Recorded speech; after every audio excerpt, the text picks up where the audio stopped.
Hello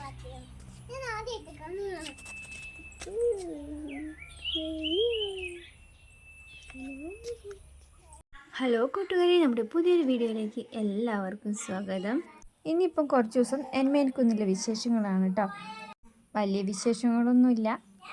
ആറ്റും നോറ്റി വീട്ടിൽ വന്നപ്പം പൊരിഞ്ഞ മഴ, വീട്ടിൽ നിന്ന് പുറത്തിറങ്ങാനും പറ്റില്ല.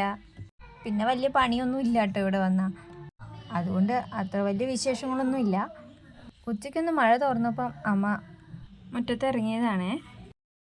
അപ്പോൾ അവിടെ ഒരു ബട്ടർ ഫ്രൂട്ടിൻ്റെ മരം ഉണ്ട് കേട്ടോ. അതിൽ നിറയെ കായുണ്ട്. കായിൻ്റെ വലിപ്പം നിങ്ങൾ നോക്കണ്ട, പക്ഷെ ഒന്നുപോലും കിട്ടില്ല. മൊത്തം മണ്ണാനായിരിക്കും തൂങ്ങി നിൽക്കുക. ഞാൻ അതിൻ്റെ വീഡിയോ എടുക്കാൻ പോയത്, പക്ഷെ എല്ലാവരും ഓടിക്കളഞ്ഞു.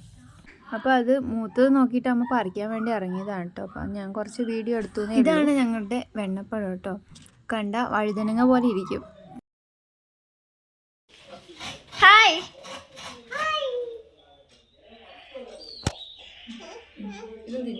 ഹായ്.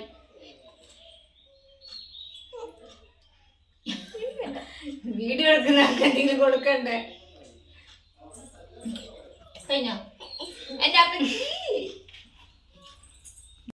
ഞാൻ ചക്കക്കറി ഉണ്ടാക്കാൻ വേണ്ടിയിട്ട് തേങ്ങ ചിരകയായിരുന്നു കേട്ടോ. അപ്പോൾ ഇച്ചൂട്ടനും കൂടെ വന്നു. ഞാൻ കുലുങ്ങുന്നതിനനുസരിച്ച് അവനും കുലുങ്ങിക്കൊണ്ടിരിക്കുകയാണ്. എല്ലാ കുട്ടികൾക്കും തേങ്ങയും തേങ്ങ വെള്ളമൊക്കെ ഭയങ്കര ഇഷ്ടമാണ്, പക്ഷേ ഇവനത് മാത്രം ഇഷ്ടമല്ല.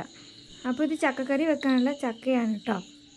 ഞാൻ ആദ്യം ഇട്ടത് തേങ്ങ ചേർക്കാത്ത ചക്കക്കറിയാണ്. ഇന്നുണ്ടാക്കുന്നത് അമ്മയുടെ തേങ്ങ അരച്ച് ചേർത്ത ചക്കക്കറിയാണ് കേട്ടോ. അപ്പോൾ ചക്കയൊക്കെ അരിഞ്ഞു വെച്ചിട്ടുണ്ട്. അതിലേക്ക് 3-4 പച്ചമുളക് ചേർത്തു, 1/4 ടീസ്പൂൺ മഞ്ഞൾപ്പൊടി, പാകത്തിന് ഉപ്പ്, 2 ടീസ്പൂൺ കുരുമുളക് പൊടി, 1/4 ടീസ്പൂൺ മല്ലിപ്പൊടി, പാകത്തിന് വെള്ളവും ചേർത്തിട്ട് നന്നായി വേവിച്ചെടുത്തു.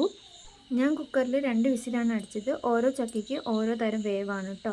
അരിഞ്ഞ ചക്കയുടെ അതേ അളവിൽ തന്നെയാണ് വെള്ളം ചേർത്ത് കൊടുത്തിരുന്നത്. അപ്പോൾ ഇനി ഇതൊന്ന് വേകട്ടെ. അപ്പോഴേക്ക് നമുക്ക് അരപ്പൊന്ന് തയ്യാറാക്കി വെക്കാം. അതിനുവേണ്ടി 1/4 മുറി തേങ്ങ, 1/4 ടീസ്പൂൺ ജീരകം, കുറച്ച് കറിവേപ്പില, 2-3 ചുവന്നുള്ളി, ഇതെല്ലാം കൂടി നന്നായിട്ട് അരച്ച് വേവിച്ച ചക്കയിലേക്ക് ചേർത്ത് കൊടുത്തു. അതിൻ്റെ ഇടയ്ക്ക് ഒരു അബദ്ധം പറ്റിയിട്ടോ. അമ്മ എപ്പോഴും ചെയ്യുന്ന പോലെ അതിലേക്ക് അരപ്പങ്ങ് ചേർത്ത് കൊടുത്തു കേട്ടോ. അതുകൊണ്ടാണ് അതിൽ വീഡിയോ എടുക്കാൻ പറ്റാത്തത്. അപ്പോൾ കറിയൊക്കെ റെഡിയായി. ഇനിയിപ്പോൾ അതൊന്ന് താളിച്ചെടുക്കണം. അതിനുവേണ്ടി 3-4 ചെറിയുള്ളി, 2 ഉണക്കമുളക്, 1 തണ്ട് കറിവേപ്പില, ഇതെല്ലാം കൂടിയാണ് താളിച്ചെടുത്തത് കേട്ടോ.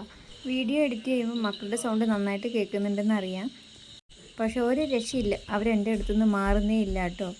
ഇനി മീനങ്ങാടി എത്തുന്നവരെ ഈ സൗണ്ട് ഉണ്ടാവും. അപ്പോൾ ഇത് രാവിലത്തെ വീഡിയോ ആണ് കേട്ടോ. ഈ ചൂട്ടിനെ തീറ്റാനുള്ള തിരക്കിലാണ് എല്ലാവരും. ഇത് അച്ഛൻ കഞ്ഞി കുടിക്കാൻ വേണ്ടി വന്നപ്പം എടുത്ത വീഡിയോ ആണ് കേട്ടോ. പിന്നെ ഇത് വൈകുന്നേരത്തെ വീഡിയോ ആണ് കേട്ടോ. കുളി കഴിഞ്ഞ് തുണിയൊക്കെ കഴുകിയിട്ടു കേട്ടോ. മഴയല്ലേ, തുണിയൊന്നും ഉണങ്ങുന്നില്ലേ. അമ്മ പറയും നീ നല്ല സമയത്ത് എപ്പോഴും വരുന്നതെന്ന്. ഒന്നുമില്ല, അമ്മയ്ക്ക് നല്ല പണിക്കാറുള്ള സമയത്തായിരിക്കും ഞാൻ വരിക, അല്ലെങ്കിൽ ഇതേപോലെ മഴയുള്ള സമയത്തായിരിക്കും. വൈകുന്നേരം ഞാനും നാത്തൂനും കൂടി ഇത് ചിപ്സ് ഉണ്ടാക്കുന്ന തിരക്കിലാണ് കേട്ടോ. ഇച്ചൂട്ടൻ ഉറങ്ങുമ്പോഴേ ഇതിനൊക്കെ പറ്റുള്ളൂ, അല്ലെ ഞാൻ ഒന്നിനും സമയം. ഇന്നത്തെ വീഡിയോ ഇത്രയൊക്കെ ഉള്ളൂ. വീഡിയോ ഇഷ്ടപ്പെട്ടാൽ ലൈക്ക് ചെയ്യുക, കമൻറ്റ് ചെയ്യുക, സബ്സ്ക്രൈബ് ചെയ്യുക.